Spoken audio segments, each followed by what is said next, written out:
কমিয়ে বৈশ্বিক উষ্ণায়ন রোধে বিশ্বব্যাপী ইলেকট্রিক ভেহিকেলের ব্যবহার গুরুত্ব বৃদ্ধি পেয়েছে।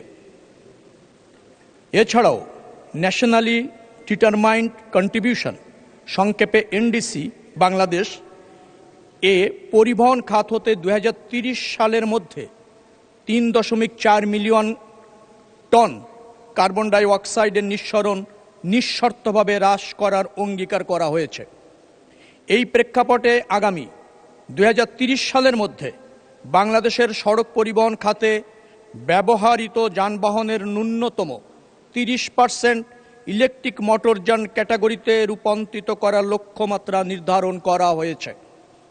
এই পরিপ্রেক্ষিতে গণপরিবহনকে বৈদ্যুতিক বা পরিবেশ বান্ধব জ্বালানিতে রূপান্তর করার নিমিত্তে ইতিমধ্যে সড়ক পরিবহন ও মহাসড়ক বিভাগ কর্তৃক ইলেকট্রিক মোটরযান রেজিস্ট্রেশন ও চলাচল সংক্রান্ত নীতিমালা প্রণয়ন করা হয়েছে।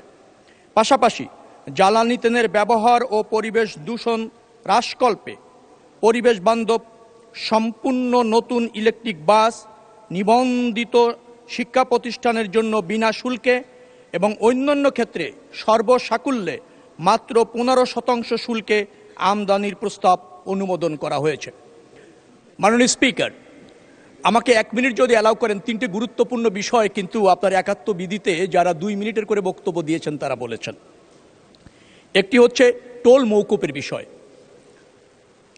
আমরা যারা মেম্বার অফ পার্লামেন্ট নির্বাচিত হয়েছি অধিকাংশ জায়গায় নির্বাচনের আগে টোল মওকুফের কথা বলেছি। হয়তো জনমত গঠনের জন্য বলেছি, নির্বাচিত হওয়ার স্বার্থে বলেছি। যোগাযোগ মন্ত্রণালয় সেতু নির্মাণ করে, সেতু ব্যবস্থাপনা করে, বা টোল হচ্ছে একটা রাজস্ব বিষয়, অর্থনৈতিক বিভাগ কর্তৃক নিয়ন্ত্রিত।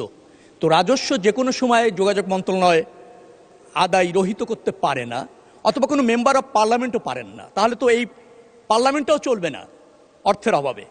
যার ফলে এই দাবিগুলি মেম্বার অফ পার্লামেন্টরা করেন এবং তারা জনগণকেও করেছেন, ওয়াদা করেছেন। আমরা সেগুলি অর্থ বিভাগের সাথে আলোচনা করে ছোট সেতুতে ছাড় দেওয়া যায় কি না সেটা একটা নীতিগত সিদ্ধান্ত নিতে হবে অর্থনৈতিকভাবে। বাট কোন সেতুর টোল কালেক্ট হবে তার একটা নীতিমালা আছে। সেই সেতুর টোল কালেকশন বন্ধ মেম্বার অফ পার্লামেন্টের সুপারিশে বা অনুরোধে যোগাযোগ মন্ত্রণালয় করার সুযোগ কম। আরেকটি জায়গা হচ্ছে যেখানে রেল লাইন আছে সেখানেই মেম্বার অফ পার্লামেন্টরা ওয়াদা করেছেন যে ট্রেন স্টেশন করে দিবেন অথবা রেল থামানোর ব্যবস্থা করে দিবেন। কিন্তু আপনি জানেন যে আন্তনগর ট্রেন যেখানে চলে কোন স্টপেজে থামবে তারও একটা নীতিমালা আছে, বিবেচনা করে স্টপেজগুলি নির্ধারণ করা হয়েছে। অর্থাৎ মেম্বার অফ পার্লামেন্টরা সব জায়গায় যদি ট্রেনগুলি থামাতে চান তাহলে আন্তনগর ট্রেন থাকবে না, সব লোকাল ট্রেন হয়ে যাবে। আবার একই সাথে আমরা চাই দ্রুততম সময় গন্তব্যে পৌঁছাতে, তাহলে আন্তনগর ট্রেন তাতে ঝুঁকিতে পড়ে, এই ব্যবস্থাপনাটা দুর্বল হয়ে যায়, অকেজ হয়ে যায়।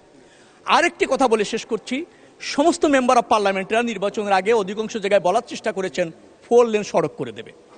এখন 4 লেন সড়ক হওয়ার জন্য ওই এলাকায় পর্যাপ্ত যানবাহন কতটুকু চলে, যাত্রীর সংখ্যা কত, মালাবান পরিবহন কি পরিমাণ আছে, সেইগুলি বিবেচনা করেই কিন্তু লেন নির্ধারণ করা হয়। সড়কের ক্যাপাসিটি স্ট্যান্ডার্ড 2 লেনই জেলা পর্যায়ে যথেষ্ট বলে আমরা মনে করি। আর যেগুলি ন্যাশনাল হাইওয়ে আছে সেগুলি 4 লেন, 6 লেন, 2 সার্ভিস লেন সহ 8 লেন, এইগুলি দাবি আছে, পরিকল্পনা আছে, সেগুলি আমরা করব। যার ফলে মেম্বার অফ পার্লামেন্টরা আমি মনে করছি যে এই নীতিমালাগুলি একটু দেখে জেনে বুঝে রাষ্ট্রের প্রতি দায়িত্বশীল থাকা, অ্যাট দ্য সেম টাইম জনগণের প্রতি দায়িত্বশীল থাকা, এই দুটো সমন্বয় করলে আমার মনে হয় যে আমরা আরও বেশি জোরালো ভূমিকা পালন করতে পারবো।